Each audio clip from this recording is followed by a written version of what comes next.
everyone, and welcome back to the Three Not So Wise Men. I'm Austin. I'm Krais. And I'm Jyck. And today, we got an HBO show for you. Ooh, this is going to be an interesting one. Yeah. So the reason we decided to throw an HBO show on the pitch wheel is because HBO has such a distinct style show. Mm-hmm. They're very known for their serious dramas, and their high budget allows them to do these action set pieces. Mm-hmm. So look at stuff at the Game of Thrones stuff, The Last of Us. Mm-hmm. I know they got a couple more, but they've got like 10 very unique ones that like people don't talk about as much. Mm-hmm. Yep. But yeah, basically it allows us to do a lot of stuff for this one. Mm-hmm. So I'm kind of intrigued to go. Honestly, the only big shows that come to me are Game of Thrones and, of course, House of the Dragon with that, and, of course, The Last of Us. But I haven't really watched a whole lot more HBO shows. You guys got anything on there that you really like? I'm looking it up now. There's a lot that it's just showing what's on Max right now. Which that's kind of crazy to think about, too, because it was originally named HBO Max, then they switched it to Max, and then recently they've announced that they're switching it back to HBO Max. Yeah. It's kind of like with Disney Plus, but Peacemaker was pretty good. Dune Prophecy I loved, but it's very niche. The Penguin was really good. I did watch that. Good. Succession I haven't seen. That was what I was thinking of. Watchmen I haven't seen. Gossip Girl was HBO? Maybe not an HBO exclusive, Doom but Patrol. I think they might be on it there now. Yeah, I think it was Doom Patrol. I remember they have a lot of DC. Yeah. Titans. Never watched Titans. I don't think Titans was an HBO show, though. It's on HBO Max. And everyone's favorite show, Velma. I think that was an HBO Max show, not an HBO show. Yeah, that's right. I don't. HBO is a studio, not necessarily the streaming service. Yeah. It took me a few seconds to tell if you were joking or not. I'm joking. That was that forgettable. It was even a thing ever. Mm-hmm. Yeah. I'm looking at a list and it popped up and it's like, why would I ever watch this? Oh, so you want to do a Scooby-Doo show, but with HBO? Yeah, I would. Just not Velma. Well, yeah, just serious, mature Scooby-Doo episodes. That would be interesting. Like, put it on that for, children's...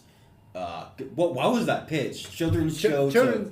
Yeah, a mature children's show or something like that. See, I thought about it, but I wanted to do like a Scooby-Doo because it's like right there, ready to be like... That's fair. Yeah. That's fair. But Mystery Incorporated. Oh, I mean, that's a good show. So good. But also, like, we have a Scooby-Doo pitch down the road, so who knows, that might come back. Dude, hey, may come back. We have to, like, at the end of this episode, maybe our next episode. We never know. Yeah. All right. Put it to the wheel. Well, with that note, should we go ahead and get into it? Yeah. All right. All right. We'll get started here in 3, 2, 1, go.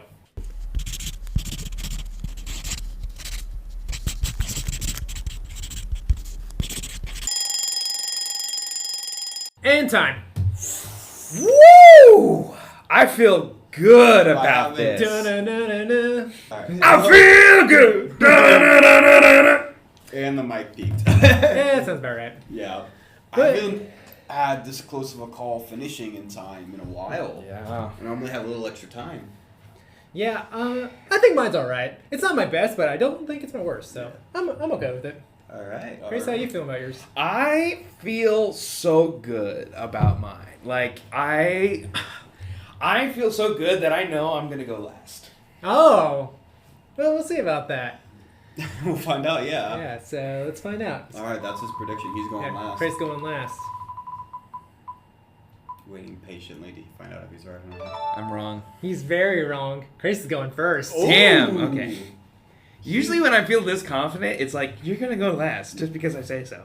Okay. I think the wheel is cutting you some slack this episode. Okay, that's fair. Hey, at least it's on something you're positive with. Yeah. Yeah, exactly. All right. Following Grace will be... Honestly, don't know if I want to go second or last. Oh, you get to go second, Jack. Okay, as soon as I said that, I wanted to go second. So that works out. All right, that works for me. All right. Cool. I guess with that note, Grace, tell us about your show. Okay, so I had an idea of what my show was going to be a while ago. Mm-hmm. And honestly, I tried to think of a backup option.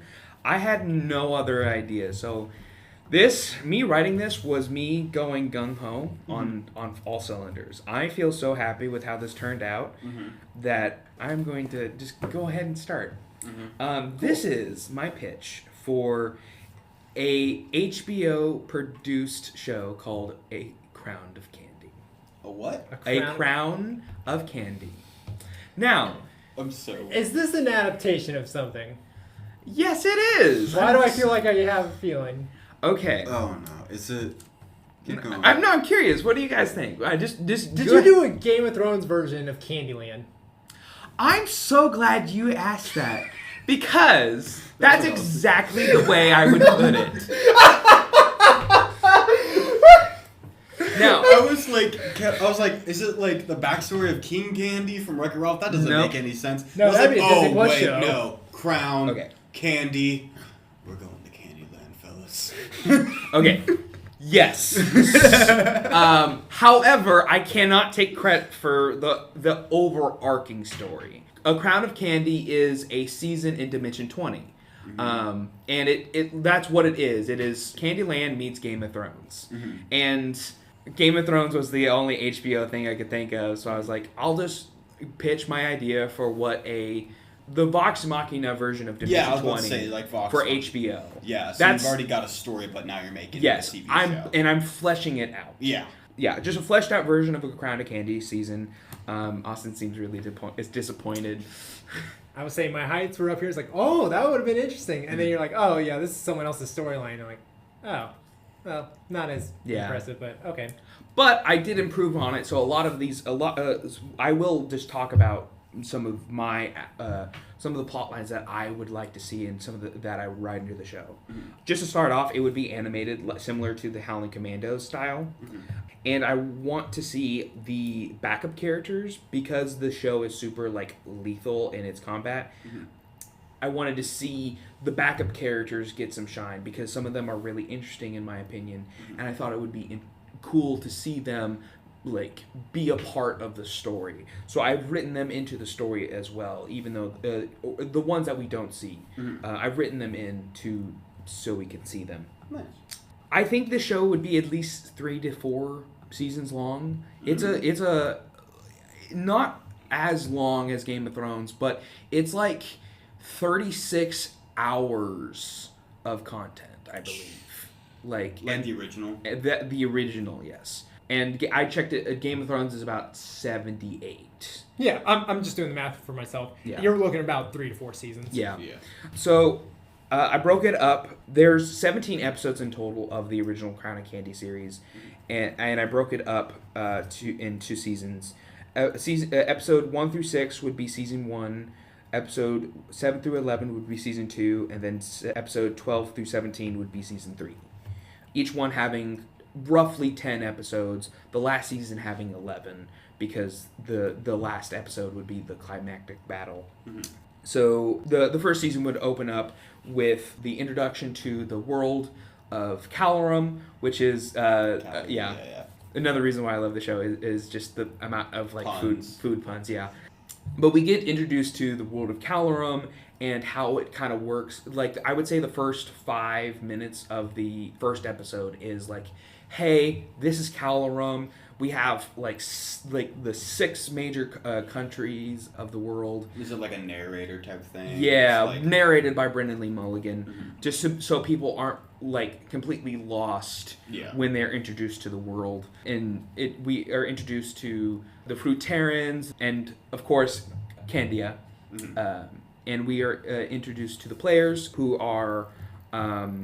I forgot all their names, but the main 6 players from the beginning of the season, who are all voiced by their actual like what they do with Vox Machina. Yeah. So characters that I introduced or that I wanted to bring out would be the backup characters. Sir Miranda Maillard. She's like a personal guard for the Queen of Candia. I wanted to add her because she has a very interesting plot line with the Queen. Fun fact, she gay. Woo! Big shot she would be played by Allie Beardsley. And is that One of the players. Most of the backup characters would be voiced by the actual players. Okay. That was the question I was going to have for you guys. Except for one, just because I don't think it would work, and I'll get to him later. But she has a whole plot line where that never got explored, where she has a relationship with the queen of Candia, because politically, King Amethar, House of Rocks, is married to the queen, and they don't get along. They only married each other for the political scheme. Yeah. So, yeah. Drama.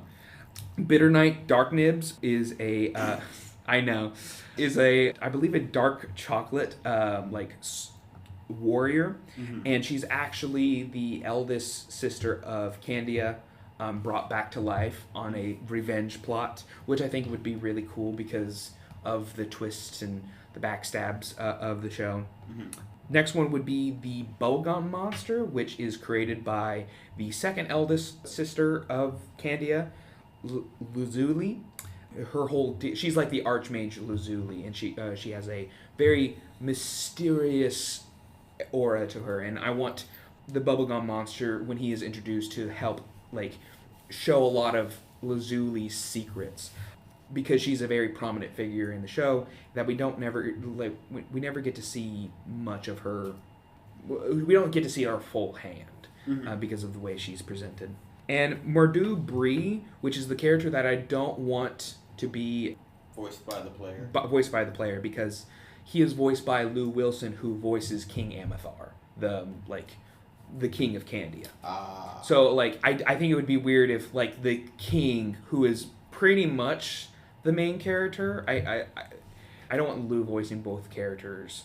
So I don't have a pitch for who would voice this character, but point is I don't want him voicing the same two characters.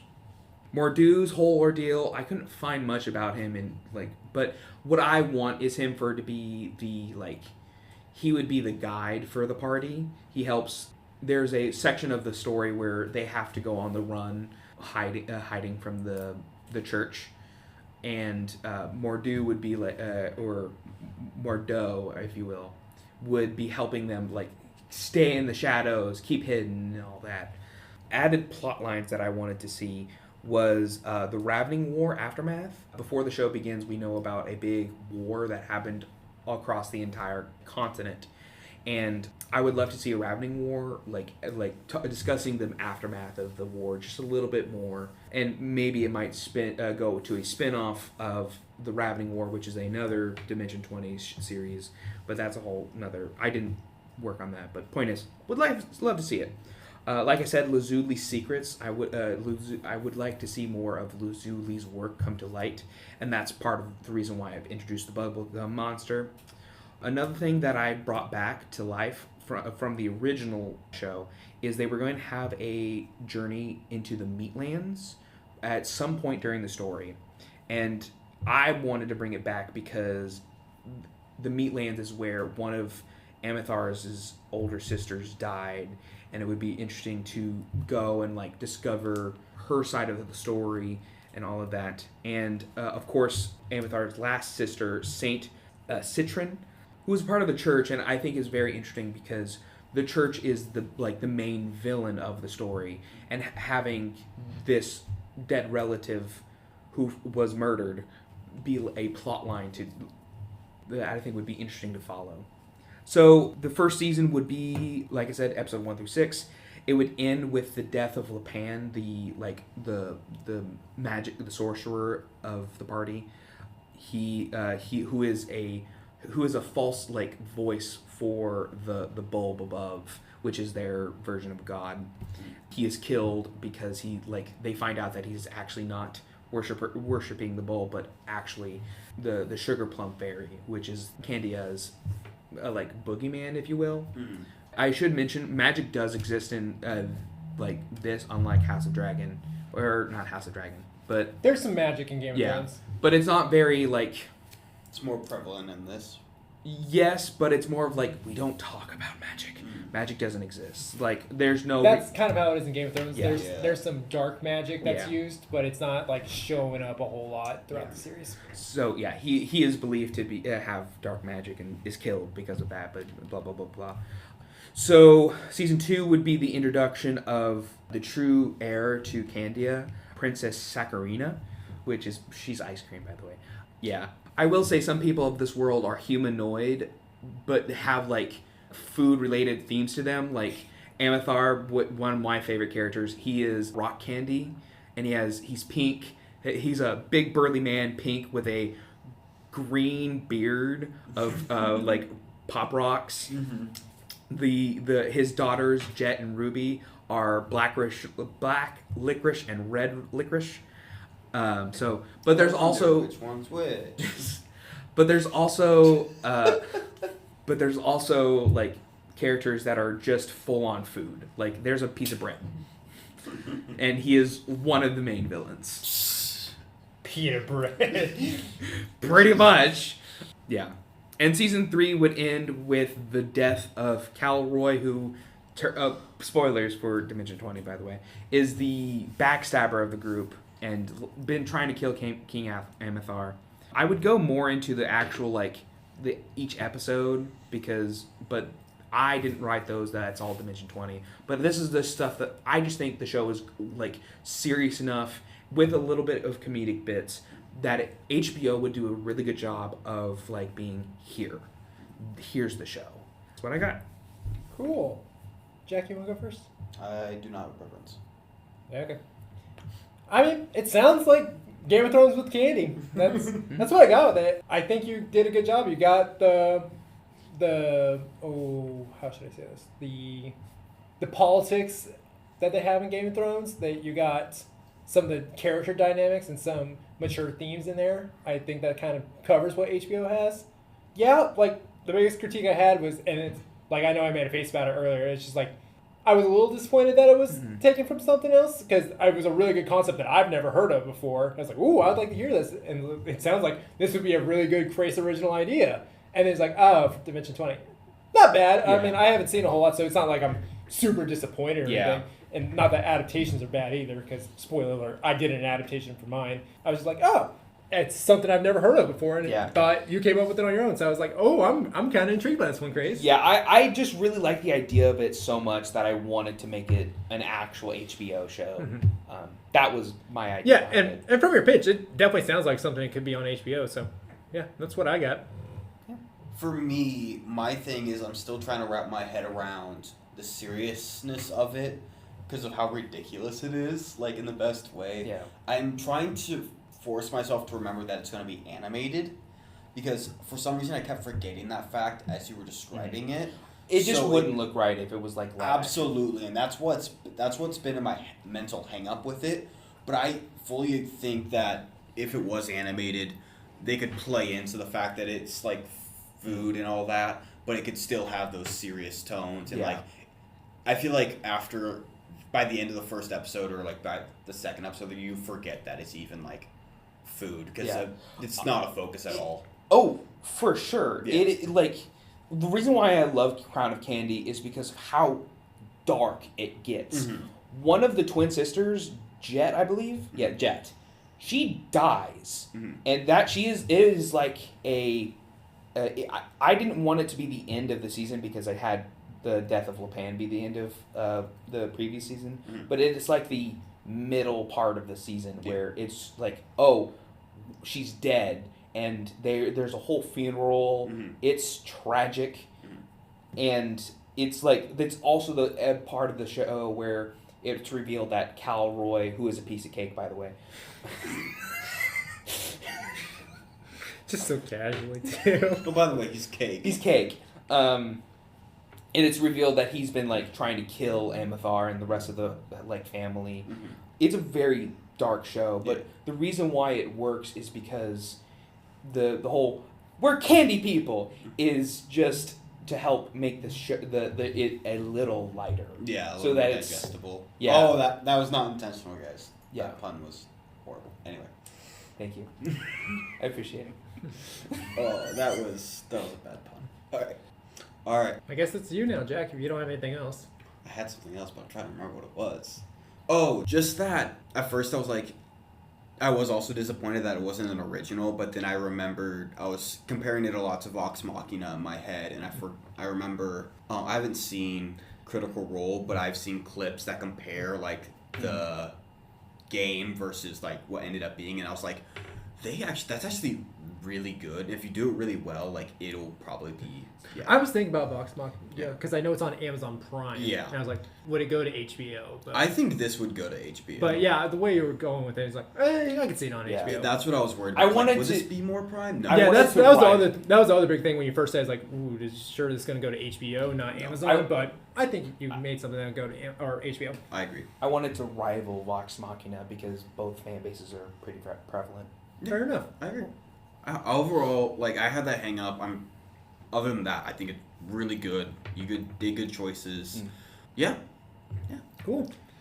All right. Well, with that note, Jack, take it away.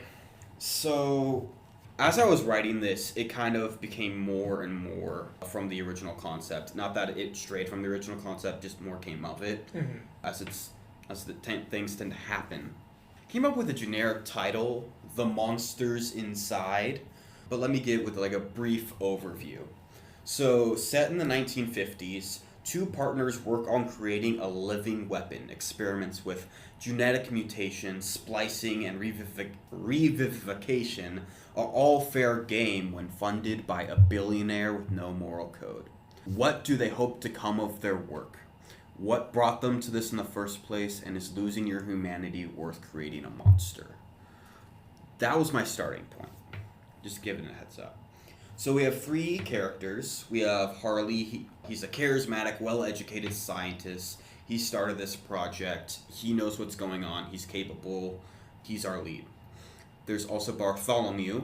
I wrote his full name is Bartholomew. That's how he's called, but I shorthanded it to Barth in this. So if I say that, I would mean Bartholomew. Mm-hmm. He's a young man who works for Tom, who is the billionaire I'll get to in a second. He works for him to pay off his late father's gambling debt that was passed on to Bartholomew.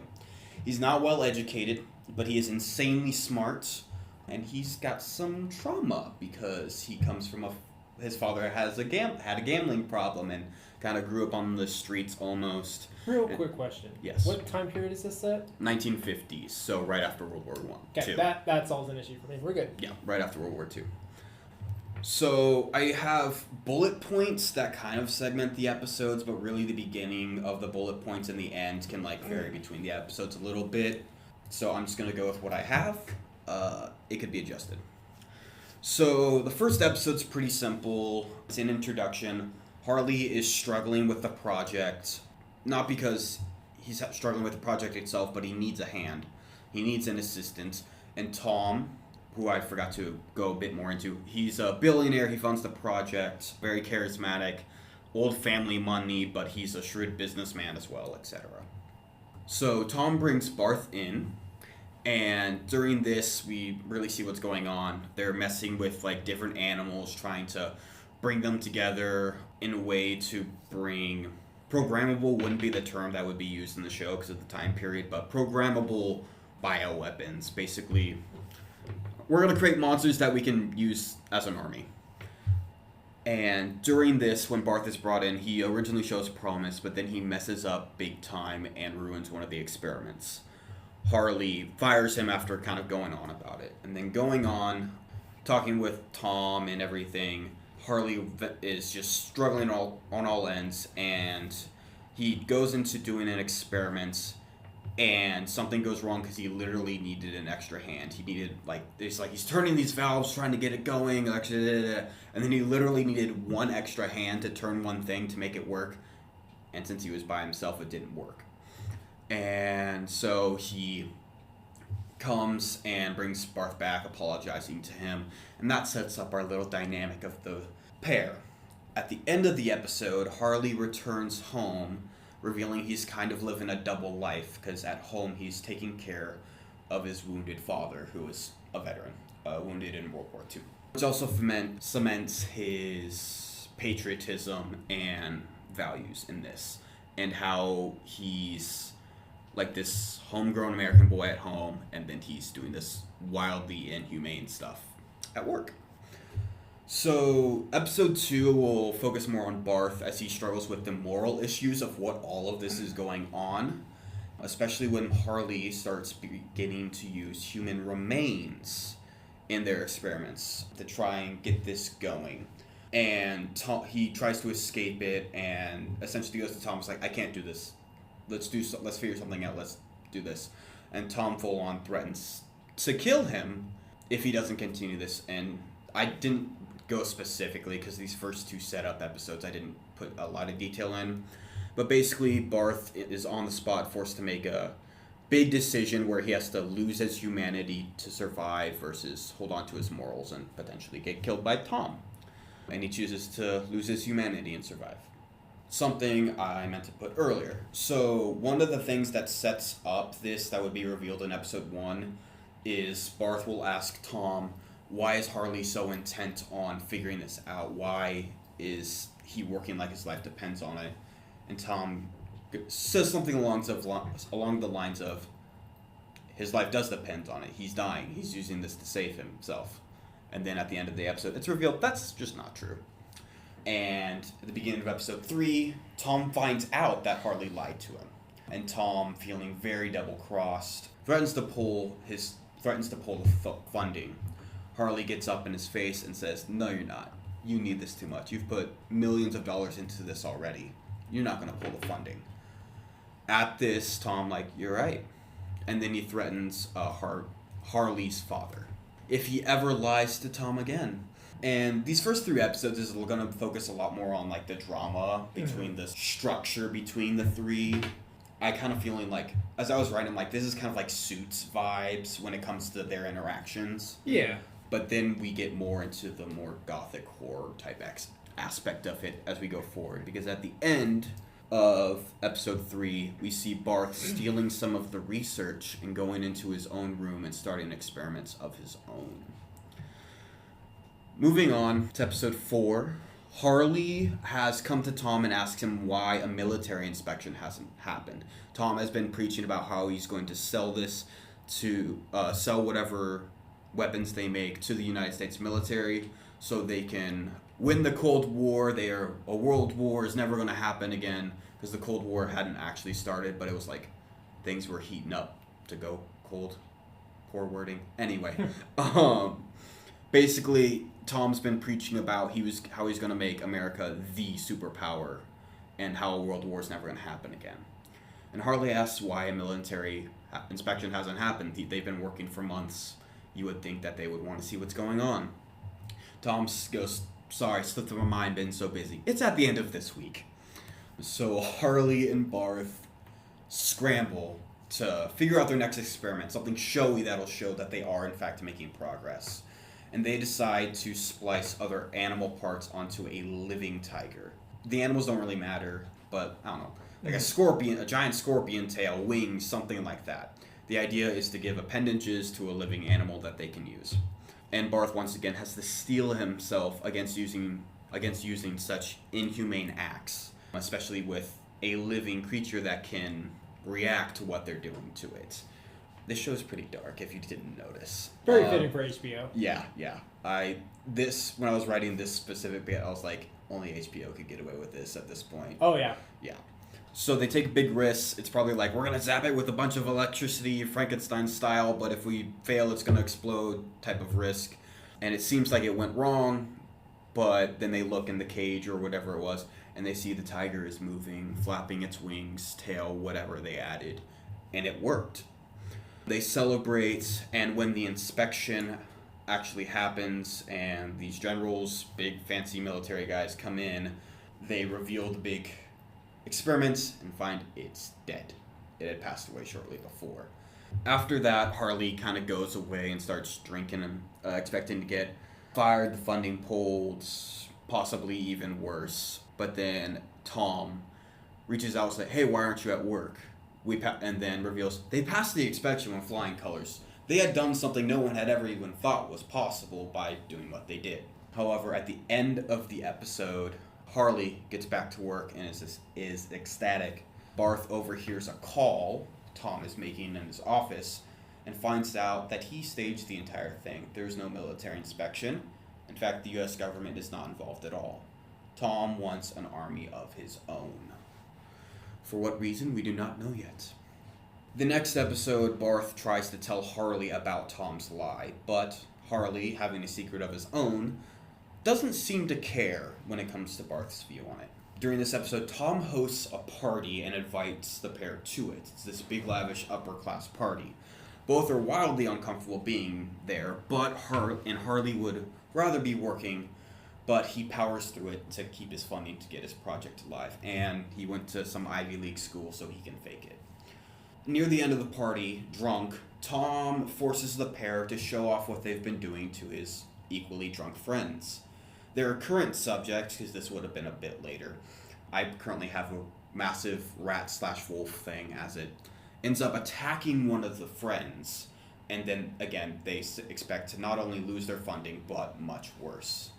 Barth suggests blackmailing Tom. Barth suggests, with the new information that he found out overhearing the phone call, blackmailing Tom, but Harley tells Barth about his own lie and the threat against his father, and realizing that's only going to backfire.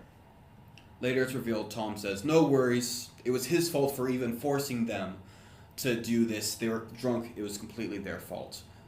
Also, I finally filled your request, Harley. All these bodies of people who donated their bodies to science have arrived, and we're able to use them now."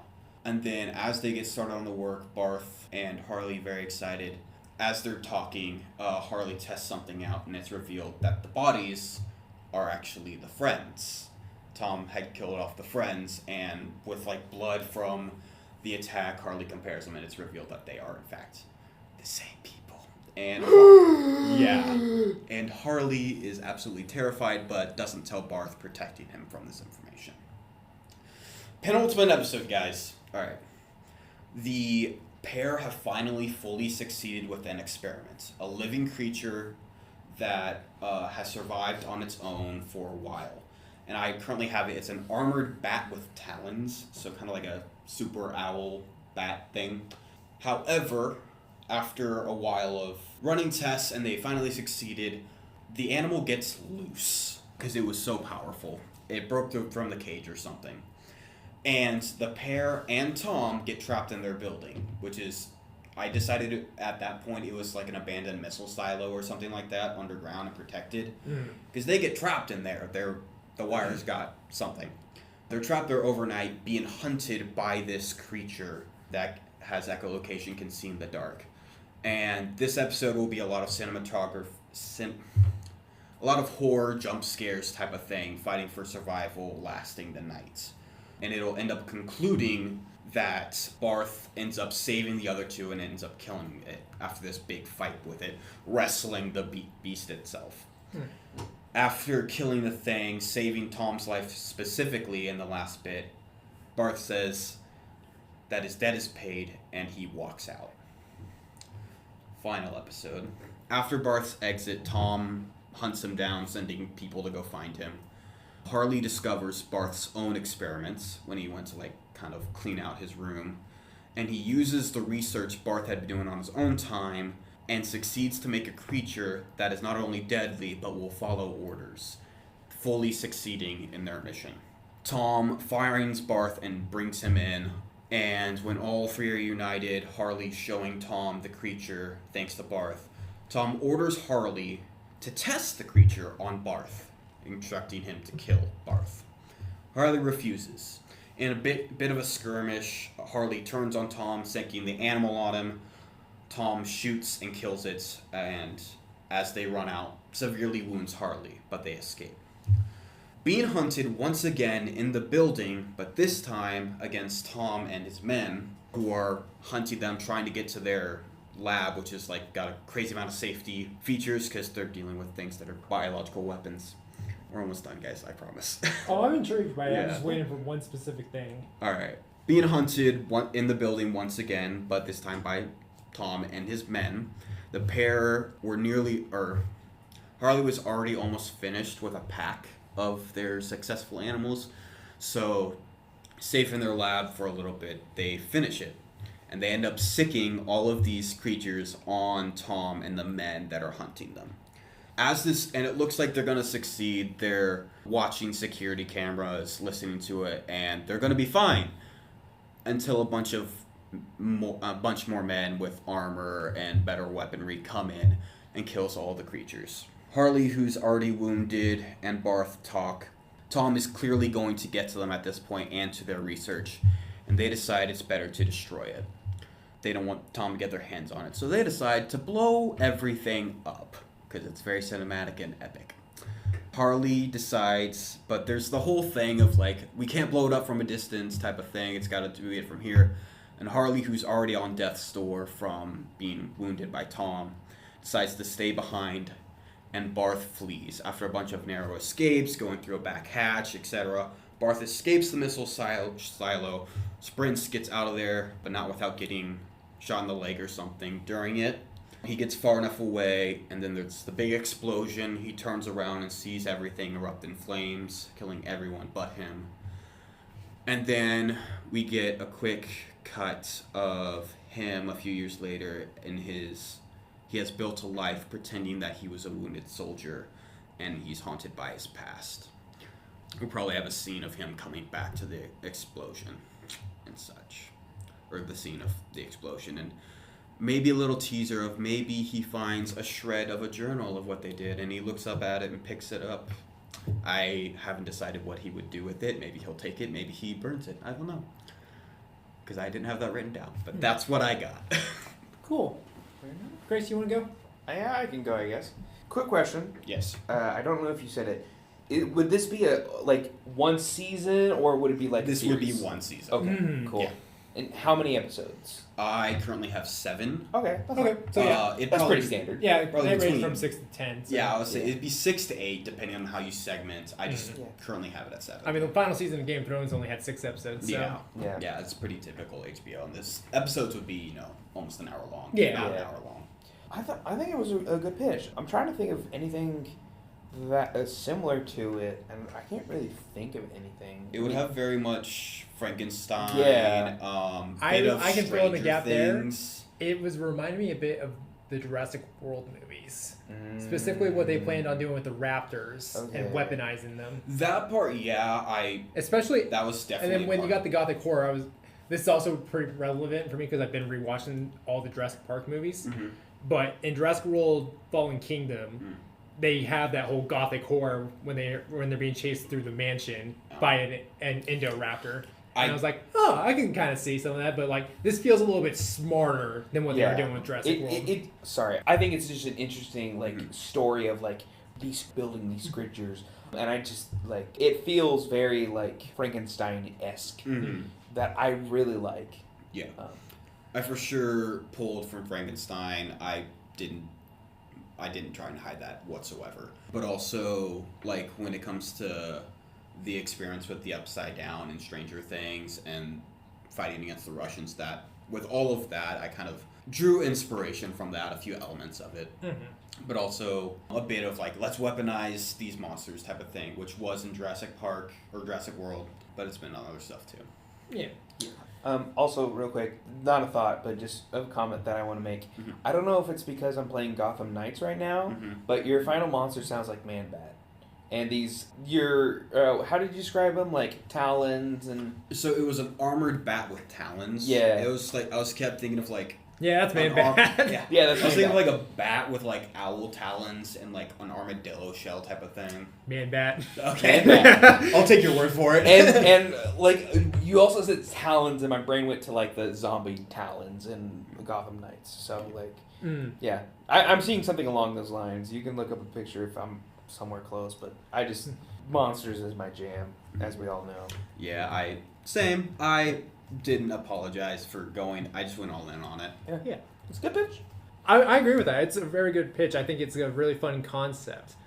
I do have a couple things that I feel like you're kind of missing with it. Originally, when I asked what time period it was, because was the character names who named someone Bartholomew in the 21st century? And then you're like, oh, it's the 50s. I'm like, That works. I didn't go for period appropriate names. I got with what fit the character. Honestly, it's more fitting if it's not modern. That's all I really care about. Fair point. And then, but because you have it in the 50s instead after World War II, I was a little disappointed that there wasn't a key element, especially since you brought it up, the Cold War.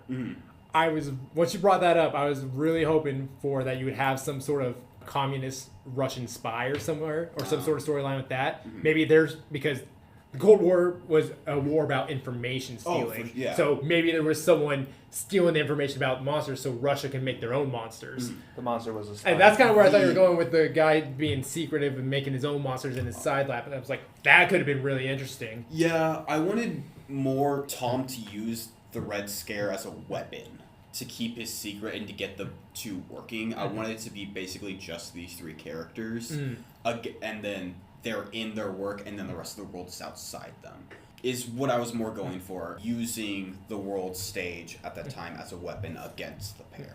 I can see that, but I still think like if you threw a little bit of the Russian spy stuff in there, I think it would mix in very well with what's going on. Yeah. Because everything else you got going on here sounds like a really good HBO show. You got the heavy conflicts, the moral dilemmas that they have, a very mature story. I really think that's really good overall. The other thing that I was a little bit more disappointed about it is that you only intended for to be one season.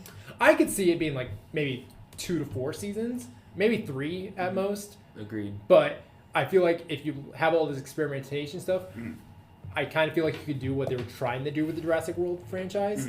And then maybe the final season, the monsters escape and they're out in the world and stuff like that. I'm not against it for being more than one season. I just don't have the content for it currently. I wanted to get I wanted a full story written down, but if I could, with my 30 minutes, I've got one season. But if I were to expand it, I would definitely not be against it being 3 or 4 seasons. Yeah. I'd probably want to keep it to 3, just because I like the number 3 and I feel like it fits with the story. Hey, 3 is a good number. Yeah. So. But yeah, overall, I thought it was really good. Just and like those things are only minuscule. Like I think throwing in a big element of the 50s and 60s with Cold War, that's going to be really good for the time period. I certainly thought about it, but I would have had to add more characters for there to be another character that would... I think the story probably could benefit with a couple more characters. Yeah, It's not for anything else, but for cannon fodder. I agree. Feed them. Feed the beast. I agree. I just didn't have time to develop more. I'm not against doing that. Yeah. But yeah, overall, pretty good. Yeah. All right. So... I'll be honest, not super proud of this one, but I think it's all right for what it is. Yeah. Is this another Sandstorm situation? No. You feel better about this? I feel a little bit better with this because, I mean, it's basically what I did with this. I did something similar with my Red Dead Redemption series. Is like I did a series outline instead of a season one. Yeah. Just because I kind of want to see, I want to show. Like, if I'm a showrunner, I want to know what your plans are for the whole series. Not just what's going to happen in season 1, because who knows, we get season 1, we might not find out what happens. But, like, if it's got enough, you can get more seasons, and if they're planned ahead, you can film them a lot closer, which there's a bigger problem nowadays with, like, it takes 5 years to get one season of TV out. That only has, like, 8 to 10 episodes. At Stranger Things. Yeah. But, yeah, I think series outlines are a good way to go for show pitches, in my opinion. Yeah. At least for shows like this, HBO shows in particular. That's what you did. Yeah. I was just playing on one season, so yeah. But, yeah, and the other big thing that makes it more like my Red Dead Redemption series is it is a video game adaptation. Oh, okay. So, I decided to make an adaptation for Mortal Kombat. Oh, I for sure thought you were going with the Arkham series. For a second, I don't know why. That would be cool. It wouldn't be a bad one. Yeah. I think that would be a good like Elseworlds one if they do it, or even if they do it for the mainline. No, mainline they're going to put it in the movie theater, but you know. So anyway, Mortal Kombat. Yeah, I decided to go with Mortal Kombat because one of the things that they have is they have lots of great characters and lots of great dynamics before it, but there's also a lot of politics in play with Mortal Kombat. Oh yeah. And there's different factions that you can cover within each realm that they have, as well as you kind of get to see what happens between the big fights, but also Mortal Kombat has those intense big fights. Yeah. So, for season 1, I kept it super basic. We are starting off with the original trilogy, or if you want an easier adaptation, look at Mortal Kombat 9, which basically took the first 3 games together. Yeah. Okay. So, episode 1 is an origins episode. Basically, it covers the foundations of certain characters. So, like, we're going to see Scorpion's family get brutally murdered by the Lin Kuei, and with Sub-Zero killing his wife and son. Mm-hmm. We're going to see some of the stuff with Raiden about the Elder Gods and stuff like that. And then we're going to see the introduction of the Special Forces along with Johnny Cage. Mm-hmm. And then episodes 2 through 4 will cover the first tournament in the series. Mm-hmm. And basically it introduces all that. Basically, the big highlight from that one is Liu Kang takes away or defeats Shang Tsung and Goro, who have... I should rephrase this. One of the big things about Mortal Kombat is that the realm needs to win 10 tournaments in a row in order to merge the realm with their own. Yeah. And by this point, Outworld is on their 9th tournament, so they're one win away. Gotcha. Liu Kang stops their plans of merging the realm. Well, the Emperor of Outworld, Shao Kahn, is not happy with that. So he forces an attack on the Shaolin monks base, basically where Liu Kang and Kung Lao trained, and forces them into a second tournament, winner takes all. Because Shao Kahn be a sore loser. Yeah. What? Is this the Mortal Kombat movie? Is that based on this same bait you're talking about? Ish. The original 1996 movie is. That's where my brain's at. Yeah, the 2021 one, that is a setup to the tournament, which we're thinking is going to come out with the Mortal Kombat 2, which is coming out in October. Gotcha. That one should cover more of that storyline. Gotcha. But I figured we expanded out into the season, we can throw in some more characters. Like, one of my favorite characters is Kenshi. He was not in that original trilogy because he came out in the 3D era where they first started changing up the gameplay a little bit. Yeah. And he's been a fan favorite too. So I'm like, throw him in and help him be one of the founders of Special Forces. Yeah. So yeah, the second tournament happens. The big takeaways from the second tournament is that Shao Kahn kills Kung Lao by snapping his neck after he defeats the Tiger Shogun Kintaro. Yeah. And basically pisses off Liu Kang, and Liu Kang shoves his fire fist through him, thinking that he's dead, but he's revealed to be revived by the sorcerer Shang Tsung in the next episode. And because he's so pissed, he wants to find a way that he can merge with Earthrealm soon enough. So he takes advice from Quan Chi, the Netherrealm sorcerer that is helping him with the tournaments. And he suggests that just do it. Who needs permission? Just do it. Yeah, who needs permission? Just do it. And not heeding Shang Tsung's warning, he proceeds to do that anyways. So episodes 9 through 10 cover Shao Kahn's invasion of Earthrealm. And the big things that happen with that is there's big disagreements among the groups about how they should stop Shao Kahn. When Raiden gets a vision saying that Shao Kahn must win, or that he must win or allow him to try to merge the realms. And Liu Kang doesn't agree with that. So they end up fighting, and Raiden accidentally kills Liu Kang. So, and then Shao Kahn tries to merge the realms, but then the Elder Gods step in and punish him for breaking the sacred code, and therefore that is defeated. Season ends with the final scene of the sorcerer Quan Chi talking to his master, Shinnok, who is the ruler of the Netherrealm. Okay. I'm like, I don't know these names, dude. Yep, I know some of them. Okay. Yep. So, season 2 is very Special Forces focused because it covers the Netherrealm invasion that happens in this one, with Shinnok taking charge of this one while leading Quan Chi. Gotcha. And basically, the Netherrealm is hell. Yeah. So there's demons, Oni, and all sorts of shit killing people. So the first 2 episodes of it will be Netherrealm's attack on Earthrealm, which include like the big cities as well as the Sky Temple, which is Raiden's home, along with his brother Fujin. Episodes 3 through 4 are taking a little bit of a break from that, and they're going to Outworld, where because Shao Kahn's dead, there's disagreements about who should be the leader of Outworld, but it's his adoptive daughter, Melina. And the reason I hesitantly say adoptive is because Melina is a clone of Katana, who is also half to Cotton, which is a monster with big sharp teeth and blades for hands. I don't know her. Yeah. And so she's not an actual person, but a thing, you know? But people still refer to her as her, you know. So she takes the title of Khan while there is hesitation around that. But also during this time, Earthrealm pleads with Outworld to try and help that. However, Melina's not having any of it because she does not want to aid the Earthrealmers who helped kill her father. Yeah. But there's just a lot more politics within that one.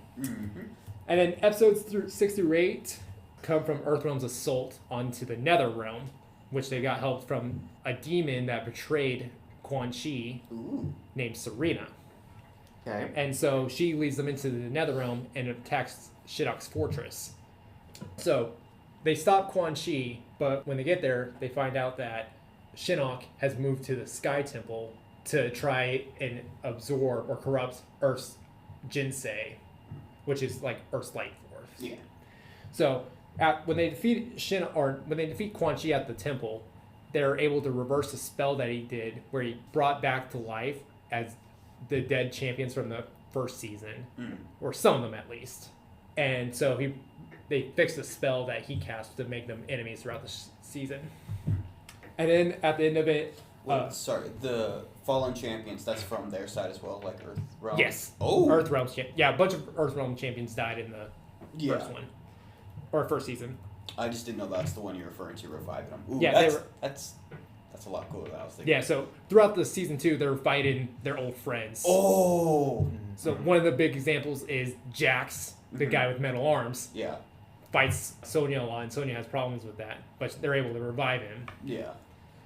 So yeah, that's a big part. And then eventually Johnny Cage is able to defeat Shinnok because he has ancestor blood of warriors, which would be a translation. Like people would wonder in season 1, why did this Hollywood idiot come to this super serious tournament? Yeah. And it's because Raiden knew had a larger plan for him, and then it's finally revealed that he was the one that be able to defeat Shinnok because of a bloodline. Yeah. It's because Johnny Cage is Austin's favorite character. That, and it actually happens in the video game. But yeah, the season ends with Shinnok getting trapped into a magical amulet, and Johnny Cage and Sonya Blade get married. Yay. Season 3 covers Civil War happening in both Earthrealm and Outworld. So with the Civil War that's happening in Earthrealm, Sub-Zero is revived. And this is the Kuai Liang Sub-Zero, not the Bi-Han, which is the original Sub-Zero. That's something I forgot in season 1. In season 1, Scorpion kills the first Sub-Zero Bi-Han because he's the one that he thinks killed his family. Kuai Liang Sub-Zero is revived, and he tries to rebuild the Lin Kuei and freeing them from the Cyber Initiative run by Sector and Cyrax, who are cyber ninjas, basically cyborgs, with Sector leading it because his grandfather was the original Grandmaster of the Lin Kuei, and Cyrax being turned into a cyborg against his will. Gotcha. So basically he does that. That's Sub-Zero's overarching goal, so we'll see a lot of regular ninjas versus robot ninja fights. This is completely normal stuff in Mortal Kombat. Yeah. I didn't know there was so much lore. There's a lot of lore. I was like, you just keep going and going, and we went from like two universes fight each other to now regular ninjas and robot ninjas fighting. He hasn't even mentioned some of my favorite characters, so I'm kind of surprised. Yeah, didn't get to bring up a whole lot of characters because I was going through the big story points. Yeah, like where's Omni-Man? Or Homelander? Shut up. Or Michael Myers? Michael Myers has never been in a Mortal Kombat game. I took a stab at it.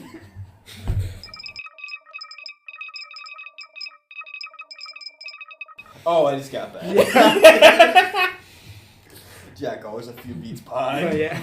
But yeah, the other Civil War that's happening will be in Outworld, where several key members like Ermac, who is this collection of souls made by Shang Tsung, and Reptile, one of my favorite ninja, probably my favorite ninja behind Scorpion, and then are not in favor of Melina ruling because she's bankrupting Outworld and just causing more chaos with it. And so they're in favor of a general in it whose name is Kotal Khan, or Kotal, General Kotal, because Khan is the title of the Emperor of Outworld.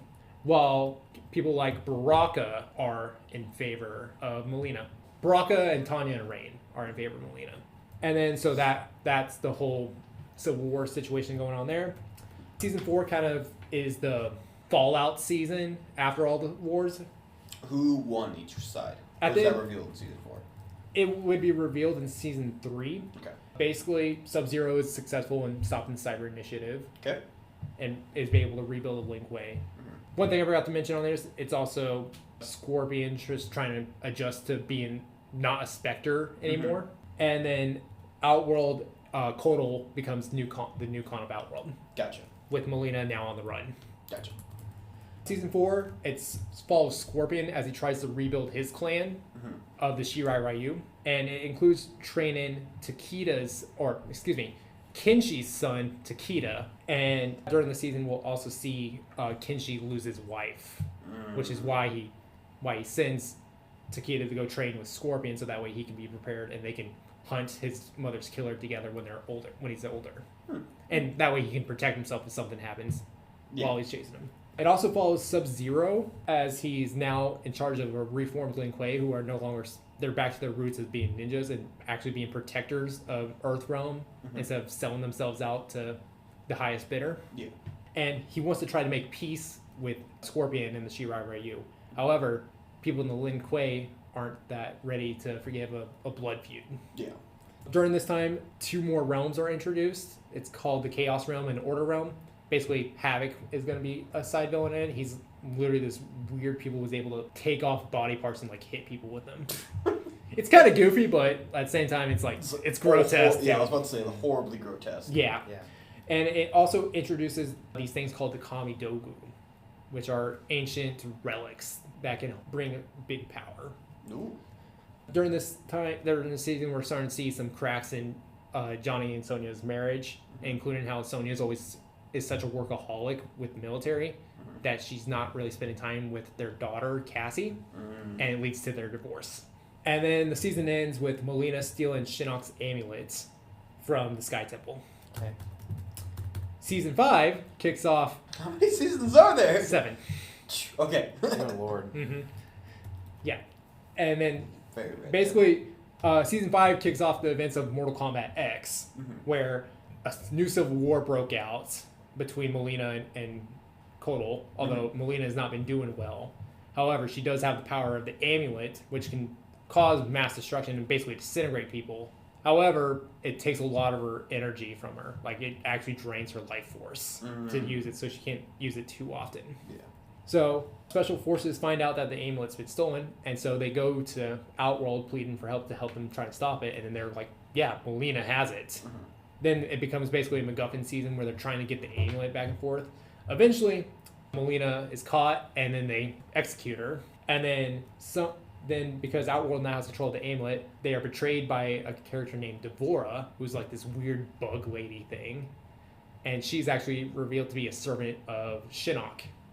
And she's working with Quan Chi to get it. So they're at this time. One thing I forgot to mention with season 4 is Sub-Zero is successful with making amends with Scorpion because he reveals that the sorcerer Quan Chi used magic to make him look like Sub-Zero, and Quan Chi was the one that killed Scorpion's family. So this sends Scorpion on a revenge mission during season 5, and eventually he catches up with Quan Chi, and he kills him, but not before he's able to recite an incantation that releases Shinnok from his amulet. So, yep, Shinnok's back and tries to do the same plan of taking over the Earth's Jinsei. Raiden is able to stop Shinnok, and he's able to recapture it into the amulet, but in order to keep it safe, he makes sure it's on him the whole time, and this corrupts Raiden.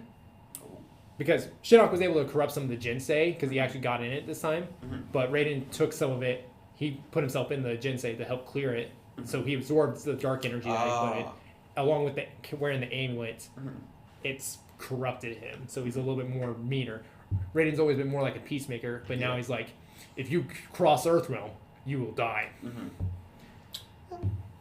And then also with this, I'm putting in the Kami Dogo again, and or maybe if anything, the Kamidogo was back in season 4, and then they got split up between different factions. Gotcha. Because it comes back to play in season 6, when a man with special skills who's able to like copy people, think like Taskmaster, he's tricked into fighting the different factions. So he has to fight Special Forces, who has a piece of the Kamidogo.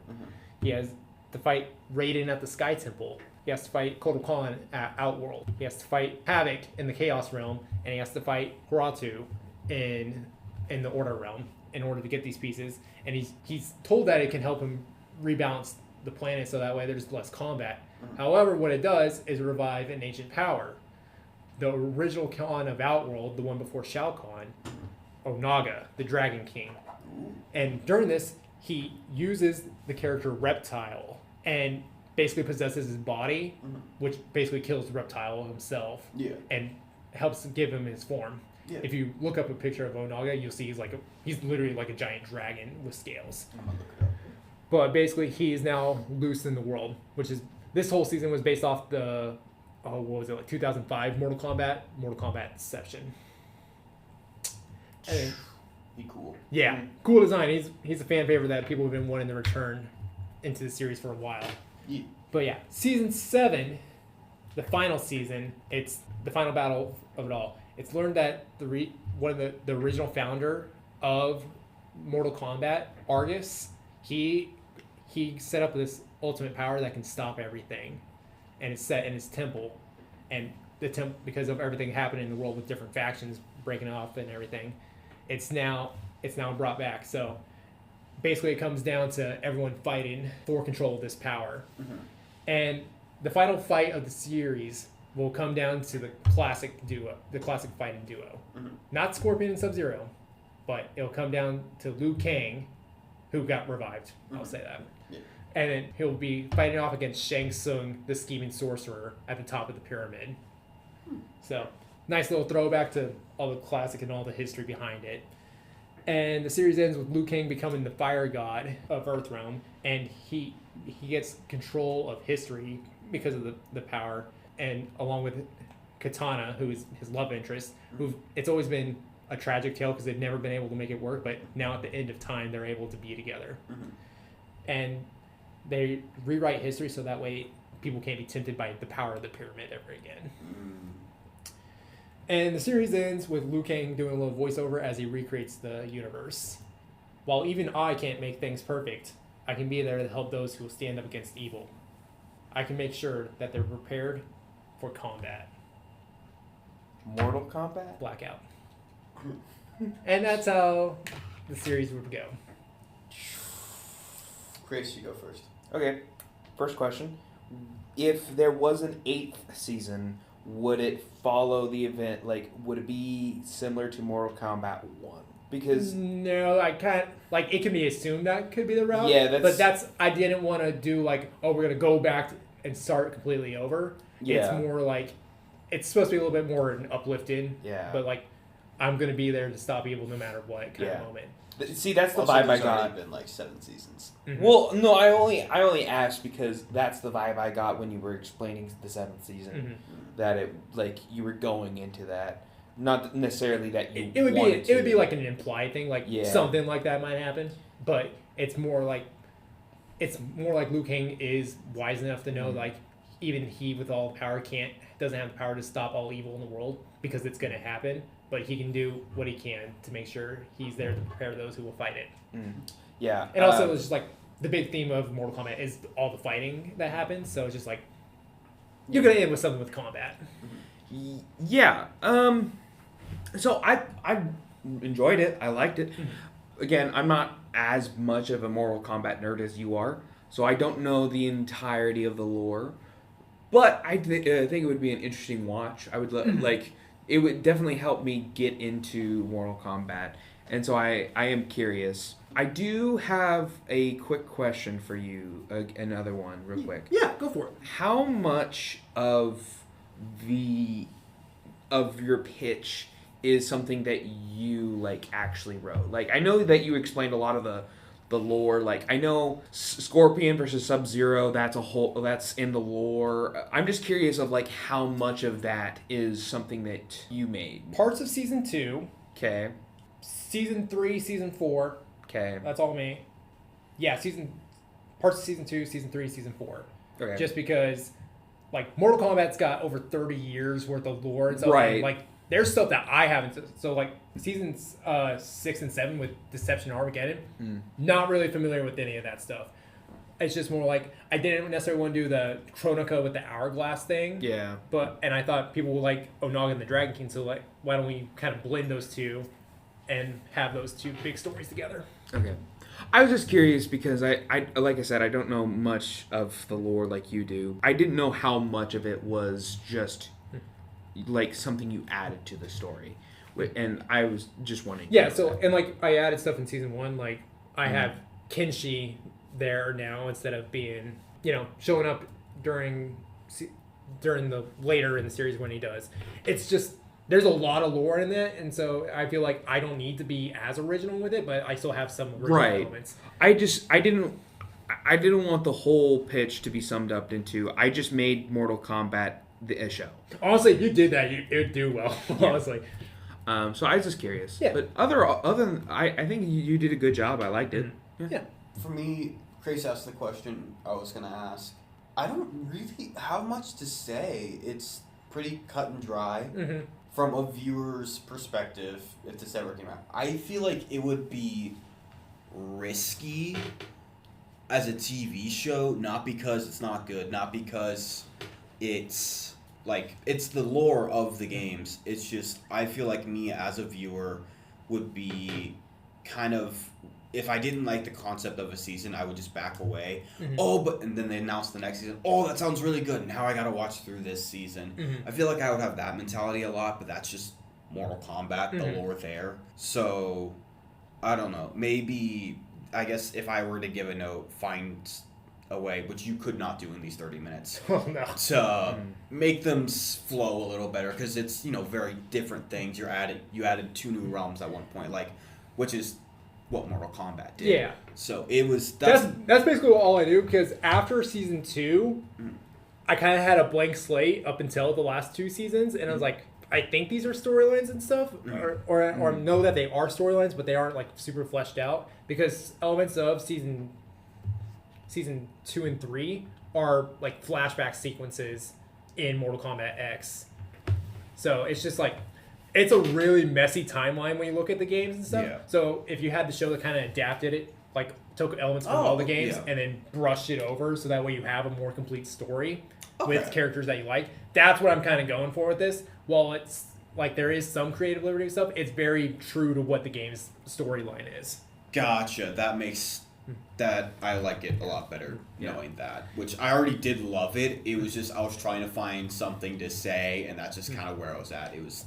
And like Game of Thrones was another big inspiration behind this one, just because there are so many different factions in Mortal Kombat that I think if it got the HBO Max treatment or just the HBO treatment, it would do very well. Yeah. Especially since it already has the fan base behind it. Aren't there a couple of like animated movies that HBO has? It's not HBO. They're just Warner Bros. Animation movies. Yeah. So HBO themselves have not done anything with Mortal Kombat. Okay. However, this would not be a bad route for them to go. Yeah. Yeah, I can see it. Cool. Yeah. Awesome. It was, I mean, I got nothing else to say. It was cut and dry, really good. Yeah, like I said, it's a very broad overview of everything. That's why it's not my favorite, because like obviously I have like certain character stuff I would want to do, but I'm not gonna be able to scram 30 years of lore plus over 70 characters. Yeah, what you do 70 have playable characters. There's other characters outside of that too. Yeah. What you do have is impressive. Like 30 years and 30 minutes is not half bad. Yeah, I think you should have felt. I think you should feel a little better about it. I feel a little bit better after this. Yeah. I was really worried that you guys he made Mortal Kombat. I'll be honest, my first reaction was like, didn't you just do something with Mortal Kombat? But then you did this, and I was like, okay, that's where we're going. That's awesome. Yeah, I considered it like, do I really want to do Mortal Kombat? Because I just did the DLC for the game. Mm-hmm. But I'm like, this covers the whole thing, so. I think it was a good, because it wasn't like the game, it was the lore behind it, which was not your focus of the DLC. I definitely tried to focus more on the story points of it. Yeah, for sure. I think it was a good move. Cool. Yeah, I like this one now. Yeah. Yeah. All right. Pretty good episode overall too. Like Yeah. I really enjoyed everyone's shows. Yeah.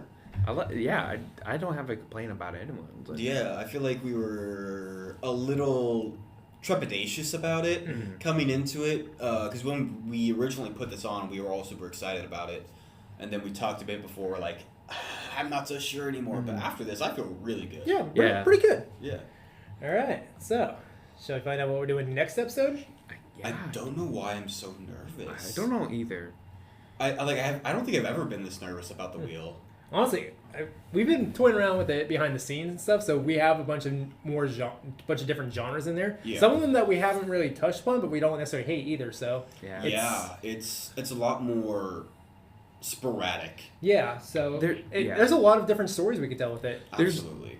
Something that I'm nervous about is there's so many pitches on the wheel. Yeah. I don't remember all of them. There's I know there's pitches that he's gonna say something and I'm gonna go, we had that as a pitch. Yeah. All right. And we've been doing this for over a year. We have some from that far ago. Yeah. All right. Well, without further ado, So scared. You set the stakes. Yes! Is it? it's the one.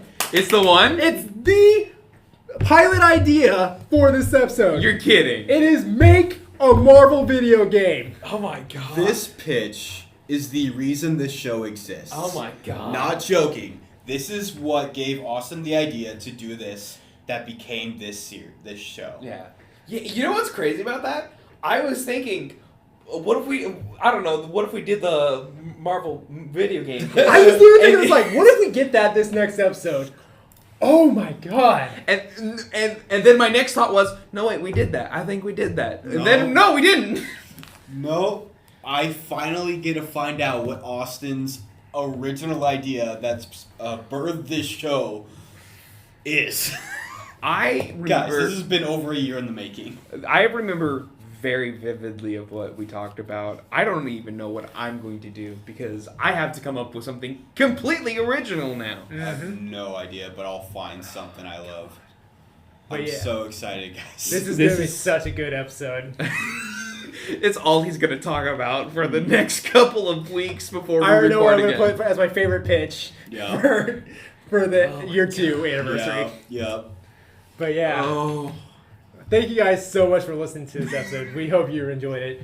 And please check out this next episode of our mainline series because it's going to be amazing. Mm-hmm. Be sure to follow us on our socials on Instagram and YouTube. Definitely check out our YouTube. We've been posting a lot there recently, and you might want to keep your eyes on it because we got something pretty big cooking up on it. So yeah, stay tuned for that. But until then, see you next time. Hello, it's Jack, here to introduce our new series, Lore and Disorder, where the 3 Not-So-Wise Men play D&D. Check out our first episode with special guest Kai Ridley, coming to our YouTube channel July 30th.